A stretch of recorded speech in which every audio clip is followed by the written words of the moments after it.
Amen. Merci Seigneur. Allez, donc nous allons poursuivre cette étude sur le livre de Jonas. On l'a commencé dimanche dernier. On avait étudié le chapitre 1. On va le faire sur 4 dimanches, si Dieu nous prête vie. Et aujourd'hui, on va voir le chapitre 2. Alors pour ceux qui n'étaient pas là, vous savez qu'il y a une chaîne YouTube de l'Église. C'est Église Essentielle avec un C, ou alors il faut aller sur le site internet et puis il y a les liens pour aller sur la chaîne YouTube. Et si vous le souhaitez, vous pouvez revisionner les prédications tout au long de la semaine. Il y a les mardis, les vendredis et les dimanches. Donc voilà, surtout quand il y a une série, on aime bien voir le premier épisode, en général. Et bien là, c'est l'épisode 2 ce matin. Chapitre 2. Jonas, chapitre 2, versets 1 à 11. L'Éternel fit venir un grand poisson pour avaler Jonas, et Jonas fut 3 jours et 3 nuits dans le ventre du poisson. Du ventre du poisson, Jonas pria l'Éternel son Dieu en disant « Dans ma détresse, j'ai fait appel à l'Éternel, et il m'a répondu. Du milieu du séjour des morts, j'ai appelé au secours, et tu as entendu ma voix. Tu m'as jeté dans l'abîme, dans les profondeurs de la mer, et les courants m'ont environné. Toutes tes vagues et tous tes flots sont passés sur moi. Je disais, je suis chassé loin de ton regard, mais je verrai encore ton saint temple. L'eau m'a couvert jusqu'à m'enlever la vie, l'abîme m'a enveloppé, les algues s'enroulaient autour de ma tête. Je suis descendu jusqu'aux racines des montagnes. Les verrous de la terre m'enfermaient pour toujours, mais tu m'as fait remonter vivant du gouffre, Éternel mon Dieu. Quand mon âme était abattue en moi, je me suis souvenu de l'Éternel, et ma prière est parvenue jusqu'à toi dans ton saint temple. Ceux qui s'attachent à des idoles sans consistance éloignent d'eux ta bonté. Quant à moi, je t'offrirai des sacrifices avec un cri de reconnaissance. J'accomplirai les vœux que j'ai faits. Le salut vient de l'Éternel. L'Éternel parla au poisson, et le poisson vomit Jonas. Alors, la semaine dernière, nous avions vu comment Jonas s'était peu à peu enfermé dans des faux raisonnements à cause de sa désobéissance, à cause de sa rébellion. Ce prophète récalcitrant, ce prophète réfractaire qui s'est éloigné de la face de Dieu, qui a fui la face et la volonté et le plan de Dieu non seulement pour sa vie, mais aussi pour les Ninivites. Mais nous avons vu comment Dieu, au travers de la tempête, au travers du châtiment, a ramené son prophète à la raison. Et puis il a été jeté à la mer, et dans cette mer, Dieu a envoyé un grand poisson pour avaler Jonas, et ensuite il l'a. Dans le ventre de ce grand poisson, Jonas s'est vraiment tourné vers Dieu, il a crié à Dieu, et Dieu a fait vomir ce poisson sur les bords de la plage, et puis il a été prêcher la parole à Ninive. Ça résonne, non? Ça l'arsène un peu, non? Alors Jonas, il aurait pu éviter toutes ces épreuves et ces difficultés s'il avait écouté la voix de l'Éternel. Et parfois, c'est comme cela. Des fois, on est tombé dans tout un tas de travers, de mauvaises embarcations. Pourquoi? Parce que tout simplement, on n'a pas écouté la voix de Dieu. Mais Dieu est bon. Dieu est bon et a ramené donc ce prophète, et il peut ramener nos cœurs. Mais tellement de temps perdu, tellement de souffrance pour rien. Et le voilà revenu à la case départ. Le voilà revenu à la case départ. En plus de ça, à la case départ, oui, mais avec quelque chose en plus, imaginez-vous, le poisson a vomi Jonas. Donc il a dû être vomi avec tout un tas de choses. Enfin, c'est pas agréable le vomi. Je veux pas vous dégoûter avant le repas, mais ça nous parle vraiment de ce truc, de la souillure aussi, de la souillure que peut apporter la désobéissance à Dieu. Dans quoi on peut se vautrer. Quand on connaît les paroles de l'Éternel, vous connaissez ceci, le chien il est retourné à son vomi. Ah, c'est pas beau, mais le péché c'est ça un peu, vous voyez. La rébellion à Dieu c'est ça, contre Dieu c'est ça. Mais Dieu fait grâce lorsque un cœur se tourne vers lui. À quoi bon s'endurcir? On aurait pu dire des fois, mais Jonas, pourquoi est-ce que tu t'endurcis? Jonas, pourquoi est-ce que tu te rebelles? Pourquoi tu n'écoutes pas la voix de Dieu? Quand on lit ce passage, c'est ce que nous pensons. Mais parfois, on ne se l'applique pas à nous-mêmes et disons, mais pourquoi quand Dieu nous appelle à quelque chose? Pourquoi lorsque Dieu nous demande d'abandonner quelque chose ou d'aller quelque part ou de quoi que ce soit? Nous avons tous des choses à mettre en règle, où Dieu nous parle dans certaines circonstances, où Dieu, nous l'avons vu la semaine dernière, a un projet, un plan pour chacune de nos vies. Il attend de nous, il veut se servir de nous, il veut dans sa grâce être ouvrier, que nous soyons ouvriers avec lui plutôt. Et pourquoi des fois se rebeller? Pourquoi, lorsque Dieu nous envoie à Ninive, nous voulons aller à Tarsis? Ça sert à quoi de fuir Dieu? Parce qu'on ne va pas pouvoir fuir longtemps. et la fuite devant Dieu, de toute façon, ne nous amènera que dans des fracas, que dans des déboires, que dans des choses qui ne sont pas à sa gloire, qui ne sont pas dans son projet, et donc inutiles et vains. Mais alors que lorsque nous sommes dans son plan, c'est merveilleux. Le psalmiste disait dans le psaume 139, versets 7 à 10, « Où fuirais-je loin de ton esprit? Où fuirais-je loin de ta face? Si je monte aux cieux, tu y es. Si je me couche au séjour des morts, te voilà. Si je prends les ailes de l'aurore et que j'aille habiter à l'extrémité de la terre, là aussi ta main me conduira et ta droite me saisira. » Mon frère, ma sœur, il faut se soumettre à la volonté de Dieu. Ça ne sert à rien de fuir. Pourquoi fuir? Mon ami, ça fait tellement d'années que le Seigneur il t'appelle à te repentir, à te tourner. Ça sert à quoi de fuir? Ça sert à quoi d'attendre? Ça sert à quoi encore de repousser? Tu ne vas pas pouvoir fuir longtemps, parce qu'un jour, c'est soit le péché, c'est soit le jugement qui te rattrapera, soit c'est la grâce de Dieu. Choisis la grâce de Dieu, mon ami. Dieu, il est souverain, il est au contrôle de tout, mes frères et sœurs.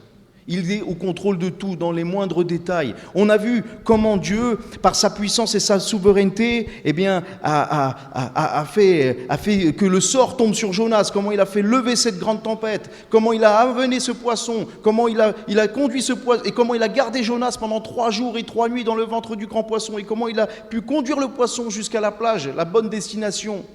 Dieu est au contrôle de tout. Le miracle, il se trouve dans le quotidien aussi. Sachons apprécier ces choses. Le psaume 104 nous dit, au verset 24, que tes œuvres sont en grand nombre, ô Éternel. Tu les as toutes faites avec sagesse. La terre est remplie de tes biens. Voici la grande et vaste mer. Là se meuvent sans nombre des animaux petits et grands. Là se promènent les navires et ce léviathan que tu as formé pour se jouer dans les flots. Tous ces animaux espèrent en toi pour que tu leur donnes la nourriture en son temps. Tu la leur donnes et la recueilles. Tu ouvres ta main et ils se rassasient de bien. Tu caches ta face, ils sont tremblants. Tu leur retires le souffle, ils expirent. Et tous retournent dans la poussière.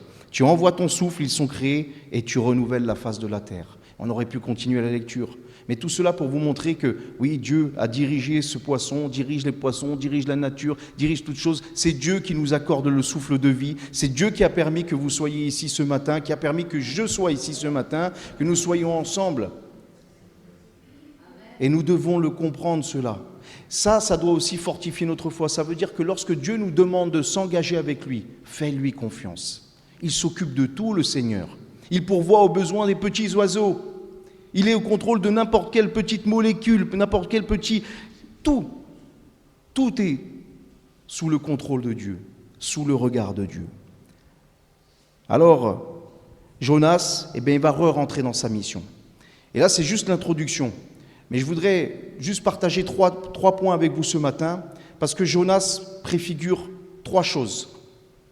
Il préfigure Israël, il préfigure Christ, et il préfigure chacun de nous. Et c'est ce que nous allons voir ce matin avec la grâce de Dieu. Jonas qui est un type d'Israël, du peuple d'Israël. Pourquoi? Dieu a confié une mission à Jonas. Qu'est-ce qu'il devait faire? C'est le prophète qui devait annoncer la repentance, c'est le prophète qui devait annoncer le jugement à venir aux païens, aux Ninivites, aux non-juifs. Il devait leur apporter les oracles de Dieu. Il devait faire en sorte qu'ils sachent ce qui les attendait s'ils ne se tournaient pas vers Dieu. Et on a vu que Jonas, il n'a pas apprécié le fait que Dieu veut faire grâce aux Ninivites, et c'est pour cela qu'il a fui. Il n'a pas voulu que les Ninivites puissent avoir le pardon. Il ne voulait pas que ces païens cruels et méchants puissent obtenir le pardon. Alors il est parti. Mais Dieu, lui, dans sa souveraineté, nous l'avons vu, on a décidé autrement. Il avait un autre projet, un autre plan. Et donc, qu'est-ce qu'il a fait? Il a fait en sorte que Jonas, bien qu'il s'exile, il a fait en sorte que Jonas soit englouti dans le ventre du grand poisson et de lui faire reprendre raison. Dieu a fait ça. Et vous savez que le fait que Jonas est parti comme cela, à l'opposé, et qu'il a été dans le ventre de grand poisson, on pourrait dire que c'est une forme d'exil. Il s'est comme exilé ou a été exilé. Et en cela, il ressemble à Israël.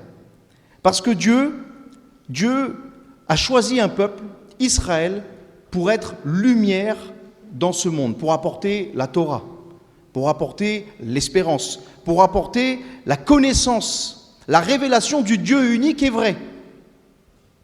Parce qu'avant, tout le monde croyait en plusieurs dieux. Mais c'est ce petit peuple-là. Cette famille, ça a commencé avec un homme, Abraham, puis une famille avec Isaac, et puis un peuple avec Jacob. Et puis ensuite, il y a eu Moïse, et puis, etc., etc.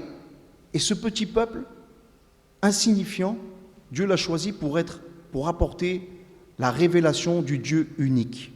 Le Dieu que nous célébrons ce matin. Le Dieu que nous glorifions, que nous servons. Ésaïe chapitre 51 verset 4 nous dit « Mon peuple, sois attentif, ma nation, prête-moi l'oreille, car la loi sortira de moi et j'établirai ma loi pour être la lumière des peuples. » Israël devait être la lumière des nations, la lumière de ce monde. Vous savez que quand Jésus, il dit « Vous êtes la lumière du monde », certes, aujourd'hui, nous pouvons l'appliquer à l'Église. L'Église est la lumière de ce monde, mais lorsque Jésus dit « Vous êtes la lumière du monde », il s'adresse au peuple d'Israël. Ne perdons jamais de vue que Jésus, et je l'ai dit il n'y a pas longtemps au sujet de Paul, mais Jésus c'était un juif, un rabbin juif. Ce n'était pas un téléévangéliste américain ou un prédicateur des assemblées de Dieu de Pentecôte. C'était un rabbin juif qui s'adressait au peuple d'Israël, aux brebis perdues de la maison d'Israël. Et lorsqu'il dit cela, il dit à Israël qu'ils doivent être cette lumière dans ce monde. Ils doivent apporter cette parole, cette espérance. Mais on sait que le peuple d'Israël, à de nombreuses reprises, au temps des prophètes, à cause de leur endurcissement, ont vécu plusieurs exils. Et au temps de Jésus, une partie d'Israël est tombée dans l'endurcissement et a rejeté son Messie. Et cela a fait que seulement un reste d'Israël a cru en Jésus. Et ensuite, les Juifs se sont étendus partout et la parole de Dieu a été prêchée aussi. Mais c'est grâce au faux pas d'Israël que Dieu a pu apporter le salut aux nations. Et c'est grâce au faux pas de Jonas que, par exemple, les marins ont été sauvés. Ces marins dans le bateau, dans la tempête, ces païens, étaient perdus. Ils étaient superstitieux. Mais parce que Jonas a fui, il est monté dans cette embarcation et qu'ils ont découvert qu'il servait le Dieu vivant et vrai, ensuite, ils ont offert un sacrifice à l'Éternel. Et ils ont pu être sauvés. Parce que Jonas a fait ce faux pas et qu'il a été englouti dans le ventre du poisson et 3 jours après il a été vomi, il est dit dans la parole de Dieu que ce fut un signe pour Ninive. Donc c'est à cause du faux pas de Jonas que les non-juifs ont pu être sauvés. C'était difficile à intégrer ça pour le peuple juif au début de l'Église, que les non-juifs puissent avoir part aux promesses d'Israël. Souvenez-vous, au temps des apôtres, au temps de l'Église primitive, dans Acte 11, versets 1 à 3, il y a des frères, des apôtres qui étaient en Judée et qui ont appris que les païens, dans la maison de Corneille, ont reçu la parole de Dieu. Ils ont reçu la parole de Dieu, ils se sont repentis et ils ont été baptisés dans le Saint-Esprit. Alors ils entendent cela, et lorsque Pierre va monter à Jérusalem, les fidèles circoncis, ils ont cru en Jésus, mais ils vont adresser des reproches à Pierre. Ils vont lui dire, tu es entré chez des incirconcis, tu as mangé avec eux. À l'époque, vous ne pouviez pas vous mélanger entre non-juifs et juifs. Il fallait la séparation. Et là, il reproche à Pierre d'avoir partagé un repas qui parle de communion avec des non-juifs. Et puis, ils ne comprennent pas pourquoi est-ce qu'ils ont reçu le salut, ces incirconcis. D'ailleurs, il va y avoir toute une discussion après. Est-ce que les non-juifs qui croient dans le Messie pour être sauvés, doivent-ils accomplir le sabbat? Doivent-ils se circoncire? Doivent-ils se soumettre aux lois de la cacheroute, etc. Ils vont avoir toute cette discussion. Et c'est dans Acte 15, dans le Concile de Jérusalem, qu'ils vont établir cela, où ils vont dire, je suis d'avis de ne pas créer des difficultés aux païens qui se convertissent à Dieu, mais de leur prescrire, de leur écrire, de s'abstenir des souillures, des idoles, de l'impudicité, des animaux étouffés du sang, etc. Car depuis bien longtemps, il y a des gens qui prêchent Moïse dans les synagogues, dans toutes les villes, etc. Comprenez? C'était difficile pour les Juifs au début que les non-Juifs soient intégrés. Et il y a beaucoup de Juifs qui se sont endurcis, qui n'ont pas cru dans le Messie. Mais grâce à ce faux pas, le salut a pu être donné aux non-Juifs. Pourquoi? Parce que si tout Israël avait reconnu Jésus comme son Messie, le royaume de Dieu était venu sur terre, c'était fini, c'était le jugement. Et vous et moi, nous ne serions pas là ce matin. C'est par le faux pas d'Israël que Dieu a pu apporter le salut aux nations dont nous faisons partie. Ici, il y a tellement de nations représentées ce matin. Il y a des Polonais, des Anglais, il y a tellement de personnes. Et oui, c'est par le faux pas d'Israël. Romains chapitre 11, versets 25 à 27. C'est de la doctrine ce que je vous dis là. Moi, je ne le sors pas du chapeau, de ma tête. C'est dans les Écritures. Paul dira, je ne veux pas, frères, que vous ignoriez ce mystère. Un mystère, c'est quelque chose qui est insaisissable ou quelque chose qui a été révélé à un moment donné par l'Esprit de Dieu, dont on ne pouvait pas avoir connaissance comme cela en regardant les Écritures. Mais Paul dit ceci, n'ignorez pas ce mystère, afin que vous ne vous regardiez point comme sages. Une partie d'Israël est tombée dans l'endurcissement jusqu'à ce que la totalité des païens soit entrée. Et ainsi, tout Israël sera sauvé. Selon qu'il est écrit, le libérateur viendra de Sion et il détournera de Jacob de ses impiétés. Et ce sera mon alliance avec eux lorsque j'ôterai leurs péchés. Donc Dieu dit très clairement qu'une partie d'Israël est tombée dans l'endurcissement pour que l'évangile soit prêché aux nations. Et lorsque Dieu, dans sa sagesse et sa souveraineté, saura le nombre total de ceux qui sont rentrés, Israël se tourneront vers le Christ et à ce moment-là, le Messie viendra, reviendra et ça sera le jugement dernier. Mais il fallait un temps long, un faux pas d'Israël pour que les non-juifs puissent avoir accès à l'évangile. Et Israël sera un signe et est toujours un signe de la souveraineté et de la puissance de Dieu. Car ce peuple existe toujours. Une partie a reçu le Christ. Je vous rappelle que l'Église, ce n'est pas que les non-juifs. L'Église est composée du reste d'Israël qui a cru en Jésus. Aujourd'hui, nous les appelons les Juifs messianiques. Et du reste des nations qui ont cru en Jésus. C'est ça l'Église. L'Église ne peut pas fonctionner s'il n'y a pas de Juifs, puisque c'est l'olivier sauvage qui est greffé sur l'olivier franc. Et je vous invite à lire tout l'Épître aux Romains pour voir cela. Mais un jour, le peuple d'Israël se tournera, se repentira et reconnaîtra son Messie, et ainsi tout Israël de cette époque sera sauvé. Zacharie chapitre 12, verset 10. En ce jour-là, j'abrège parce qu'on pourrait lire tout le chapitre 12, mais dans le jour du jugement dernier, dans la fin des temps, je répandrai sur la maison de David et sur les habitants de Jérusalem un esprit de grâce et de supplication. Ils tourneront les regards vers moi, celui qu'ils ont percé. Ils pleureront sur lui comme on pleure sur un fils unique. Ils pleureront amèrement sur lui comme on pleure sur un premier-né. N'importe quel chrétien, en lisant ces passages, comprend qu'il est question de Jésus, qui a été percé pour nos péchés. Qui est le fils unique de Dieu? Qui est le premier-né dans le sens de l'héritier de toutes choses? C'est Christ, c'est Jésus. Donc en cela, Jonas est un type d'Israël. Et c'est par la grâce de Dieu que nous sommes ici ce matin. Jonas, c'est aussi un type de Christ, un type du Messie. Non pas sur son caractère, parce qu'on a vu que Jonas, il était récalcitrant. Jésus n'est pas récalcitrant. Jésus est sans péché. Jésus est pleinement soumis à la volonté du Père. Pas dans ce sens-là. Mais il est un type du Christ dans cette mort et cette résurrection. Jonas, il est bien resté 3 jours et 3 nuits dans le ventre du grand poisson. Nous insistons sur ce point, parce que, je le disais la dernière fois, souvent on prend l'histoire de Jonas comme un conte pour les enfants. On dit, bon, c'est une histoire pour les enfants. Ah oui, Dieu, il a envoyé un poisson. Et on avait parlé de la théologie libérale qui voulait tout relativiser, qui disait c'est tout allégorique, mais c'est pas ceci, c'est pas cela. L'arche de Noé n'a pas existé, il n'y a pas eu de déluge. Enfin bref, le grand poisson, tout ça, c'est une histoire. Mais c'est très grave de dire que cela n'a pas existé. Parce que ça voudrait dire que Jésus, quand il cite Jonas, il se trompe. Et si Jésus se trompe, alors il n'est pas le Fils de Dieu. Et si Jésus n'est pas le Fils de Dieu, alors toute la parole, on peut la remettre en question. Et si on peut remettre toute la parole en question, alors là, on n'est plus sûr de rien. Et notre foi, elle repose sur quoi? Non, Jésus cite Jonas qui a bien passé 3 jours et 3 nuits dans le ventre du grand poisson. Alors certains commentateurs pensent que Jonas est réellement mort et que du sein du séjour des morts, il aurait crié à Dieu. Tout le monde n'est pas d'accord avec cela. Ça ne m'intéresse pas trop de le savoir ou pas. Ce qui m'intéresse ici, c'est qu'en tout cas, Jonas a vécu une forme de mort et de résurrection.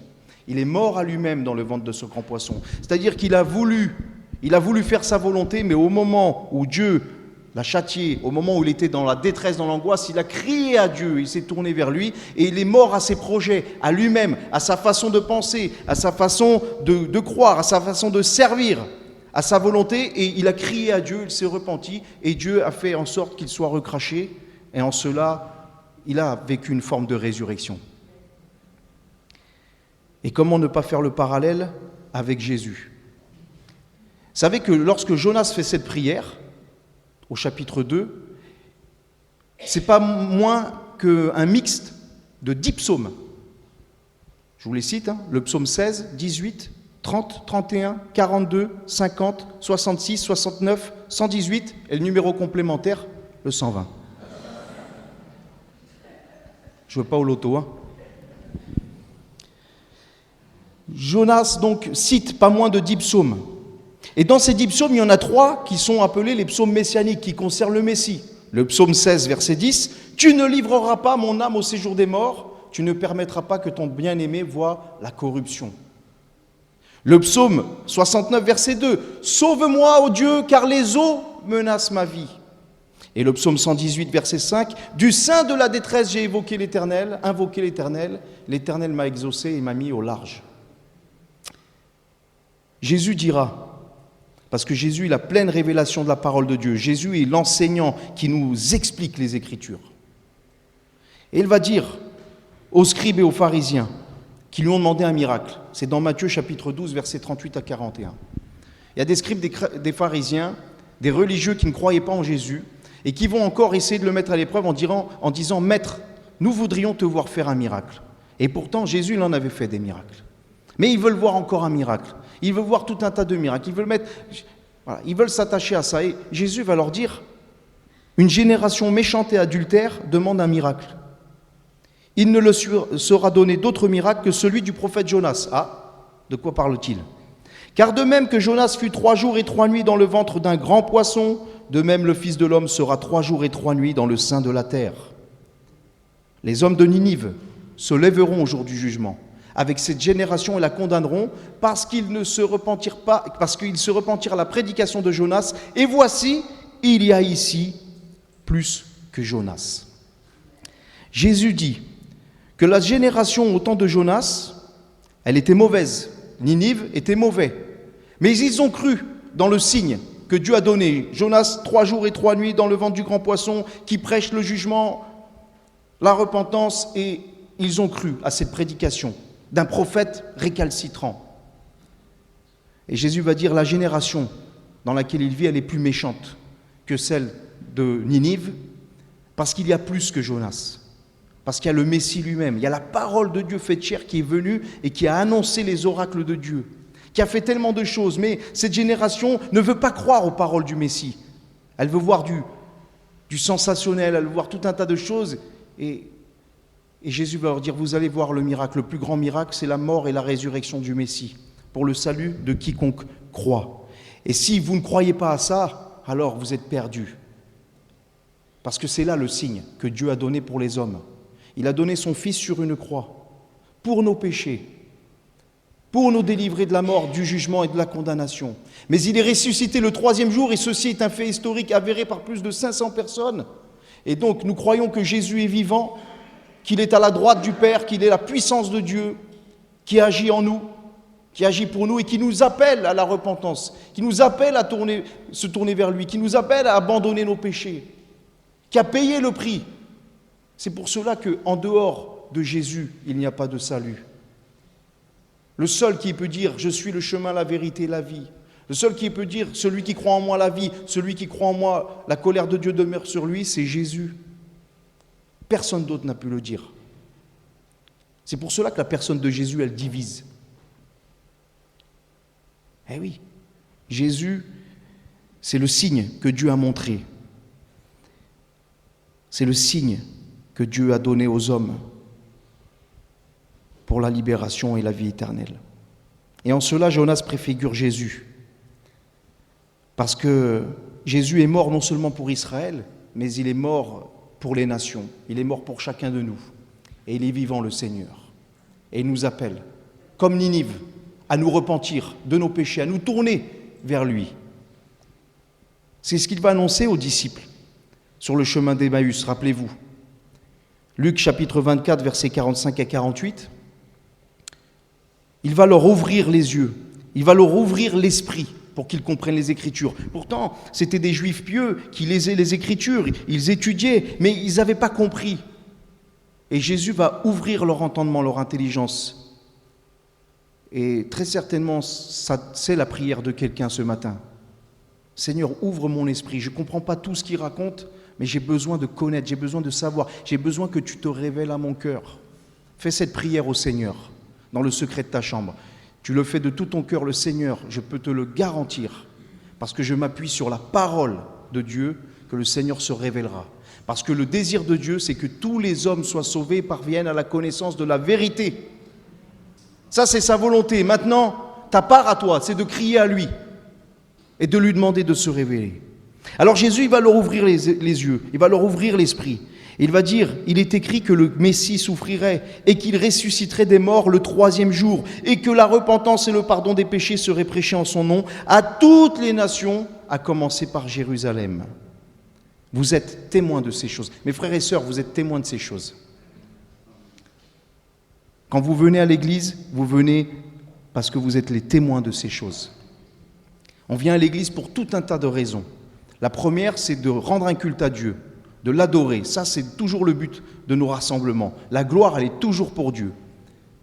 Mais aussi, on vient ici, c'est une forme de témoignage de ce que Dieu a opéré dans notre vie, dans notre cœur.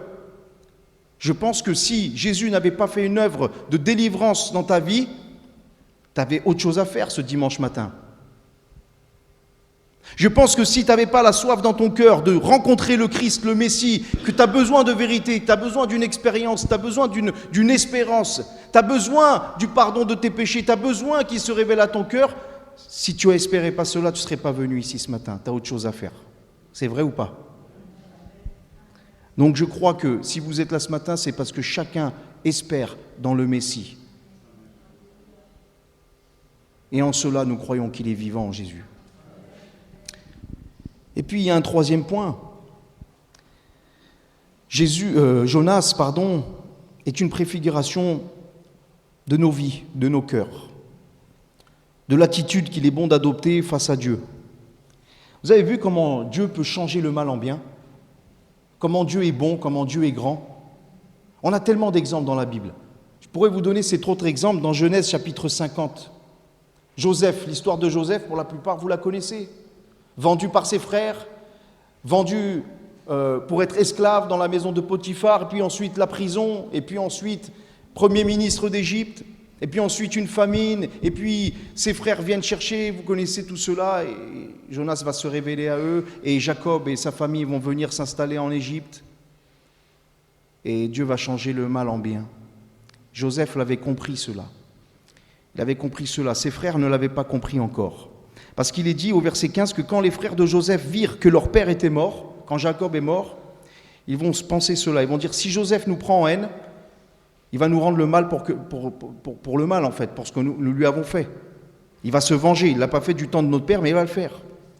Alors ils vont aller voir Joseph et ils vont lui dire, ton père a donné cet ordre avant de mourir. Vous parlerez ainsi à Joseph, oh, pardonne le crime de tes frères et leurs péchés, car ils t'ont fait du mal. Pardonne maintenant le péché des serviteurs du Dieu de ton père. Joseph pleura en entendant ces paroles. Ses frères vinrent eux-mêmes se prosterner devant lui et lui dire, nous sommes tes serviteurs. Et Joseph va leur dire, soyez sans crainte, car suis-je à la place de Dieu ? Vous aviez médité de me faire du mal. Dieu l'a changé en bien pour accomplir ce qui arrive aujourd'hui, pour sauver la vie à un peuple nombreux.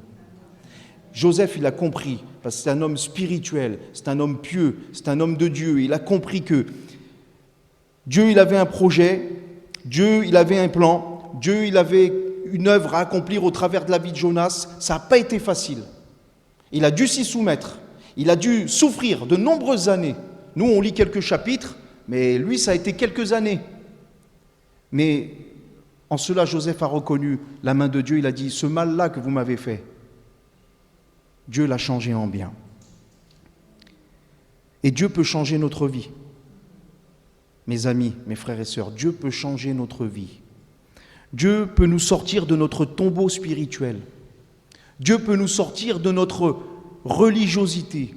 Dieu peut nous sortir de cette lourdeur. Vous savez, ça arrive à tous les chrétiens, rassurez-vous. Tous les chrétiens, ça arrive. À un moment, la lourdeur de dire, mais moi, j'ai pas envie de louer. J'ai plus envie de prier. J'ai plus envie de lire la parole. J'ai plus envie de me sanctifier. J'ai envie même parfois de retourner aux choses anciennes. J'étais bien avant, en Égypte. Ça arrive à tout le monde, ça. D'autres, ils sont dans une situation catastrophique. Ça va bien nulle part, ça va pas bien dans la famille, ça va pas bien dans les finances, ça va pas bien dans la maison, ça va pas bien au travail, ça va pas bien à l'église, ça va nulle part. Il n'y a rien qui colle, il n'y a rien qui va bien. D'autres, ils sont complètement aveuglés.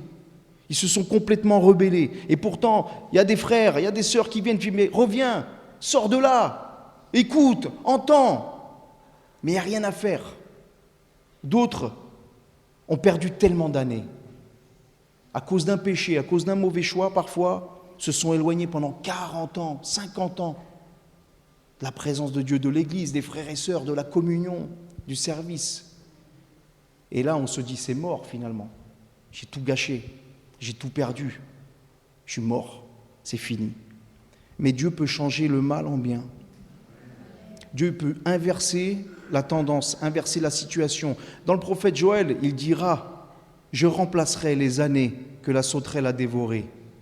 Et Dieu peut faire en sorte que même si quelqu'un est tombé dans un travers pendant X années, mais qu'il revient à lui aujourd'hui, Dieu il peut même changer cette expérience en bien pour servir de témoignage aux autres. Par exemple, Dieu peut le faire. Dieu peut changer la situation. Dieu peut changer un cœur ce matin, un cœur perdu, un cœur qui a soif de Dieu, mais comment parvenir? Dieu peut le faire. Actes chapitre 3, verset 19. Repentez-vous, convertissez-vous, pour que vos péchés soient effacés, afin que des temps de rafraîchissement viennent de la part du Seigneur.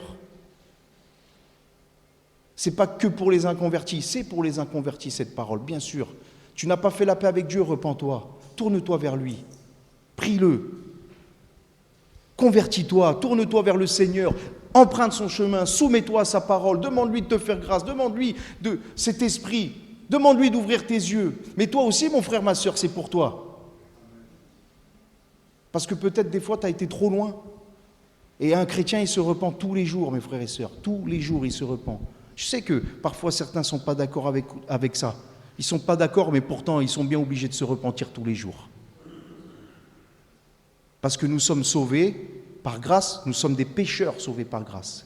Et c'est chaque jour qu'on a besoin de rester attaché au Seigneur, chaque jour qu'on a besoin de sa grâce, chaque jour qu'on a besoin de lui demander de nous façonner.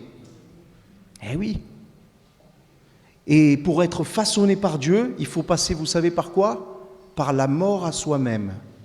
Il faut mourir à toi-même. Il faut faire mourir les œuvres de la chair. Il faut mourir à ta volonté, à ton désir, à ton dessein, à ton plan, pour rentrer et te soumettre dans le plan de Dieu. Comme Joseph, comme Jonas, comme tous les serviteurs et servantes de Dieu qui sont cités dans la Bible, dans la parole. Eh oui, la mort à soi. Ce matin, vous avez chanté avec nous ce beau cantique, « Change mon cœur, Seigneur, et purifie-moi. » Change mon cœur, Seigneur, rends-moi comme toi. Amen. Jésus, tu es le potier, je suis l'argile. Amen. Brise-moi.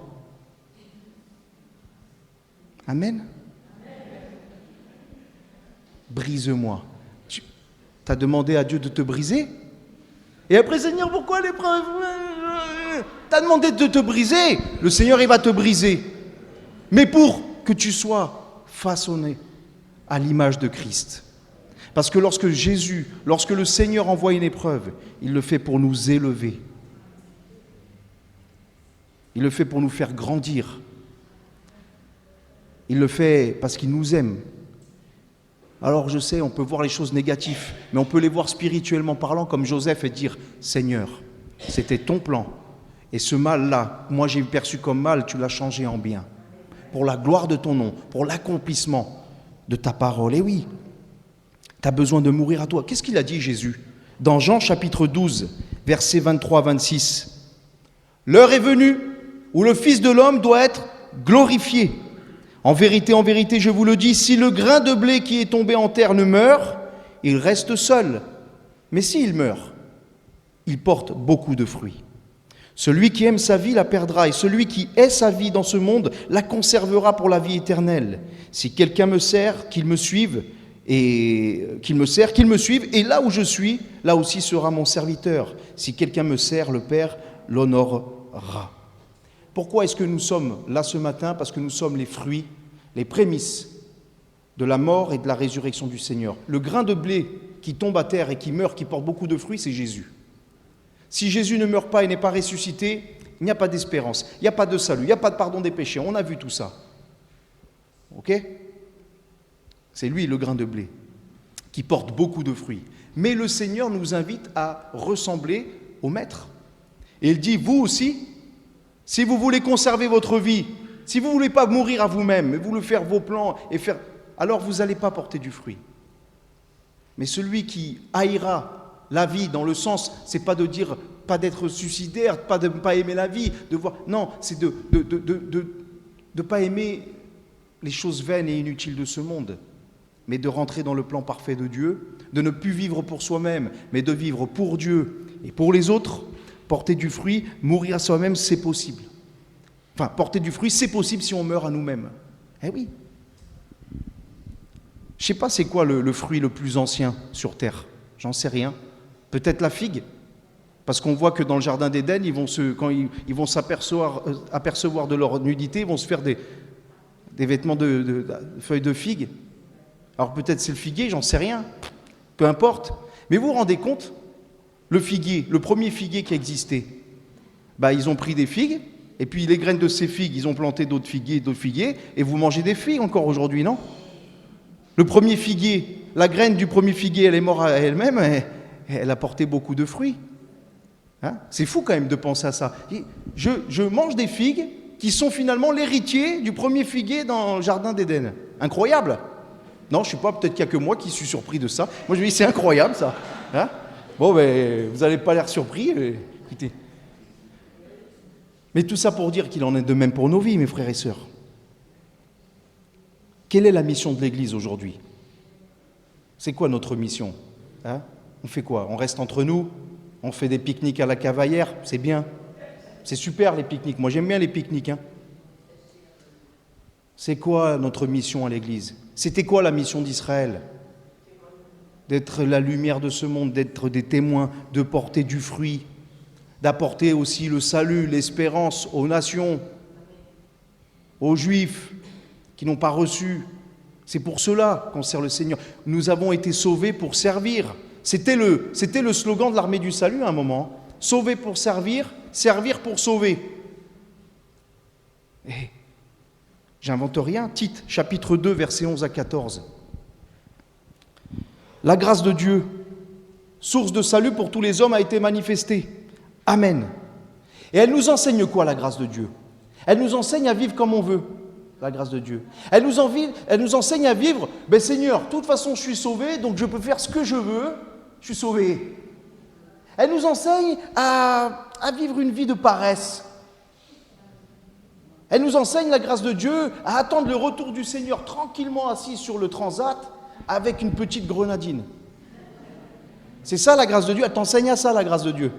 Ah non, la grâce de Dieu, elle t'enseigne à renoncer à l'impiété, aux convoitises mondaines, à vivre dans le siècle présent selon la sagesse, la justice, la piété, en attendant la bienheureuse espérance et la manifestation de la gloire du grand Dieu et de notre Sauveur, Jésus-Christ, qui s'est donné lui-même pour nous.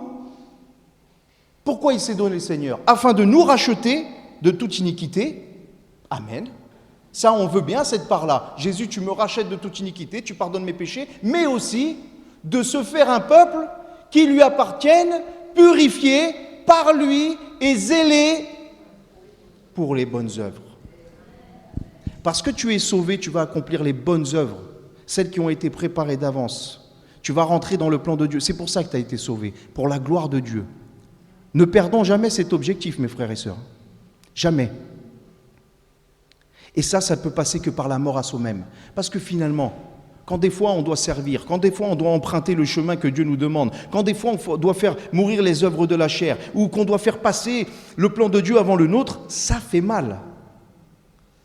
Alors certains qui sont super spirituels vont dire « Non, moi, toujours sous la... Oui, d'accord, toi,